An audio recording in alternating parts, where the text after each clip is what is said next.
இதுக்கு பெயர் சுருள் அப்பம். இது வந்து ஈவினிங் டைம் வந்து ஸ்நாக்ஸாக சாப்பிட்றதுக்குன்ட்டு அம்மா செய்து தருவாங்க. நான் சின்ன வயசில் இருக்கும்போது ரொம்ப டேஸ்ட்டாட்டு இருக்கும் சுட சுட சாப்பிடும்போது. இதுக்கு திருவன தேங்காய் எடுத்துக்கணும், அப்புறம் சீனி எடுத்துக்கணும். இது மைதா மாவு. தேங்காவையும் சீனியையும் போட்டு நல்லா மிக்ஸ் பண்ணணும். அதை மிக்ஸ் பண்ணி சைடில் எடுத்து வச்சுட்டு மைதா மாவில் கொஞ்சம் உப்பு போட்டு தண்ணி போட்டு அதை வந்து தோசை மாவு பதத்துக்கு நல்லா அப்படி மிக்ஸ் பண்ணி எடுக்கணும்.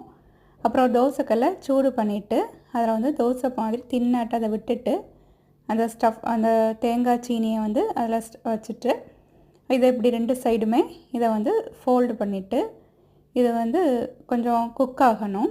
கொஞ்சம் நேரம் வெயிட் பண்ணணும், ஏன்னா உள்ளாடி இருக்கிறதெல்லாம் குக் ஆகிட்டு அது குக் ஆனதுக்கப்புறம் பிளேட்டில் எடுத்தாச்சுன்னா சுருள் அப்பம் ரெடி. ரொம்ப டேஸ்ட்டாக இருக்கும். ட்ரை பண்ணி பாருங்கள்.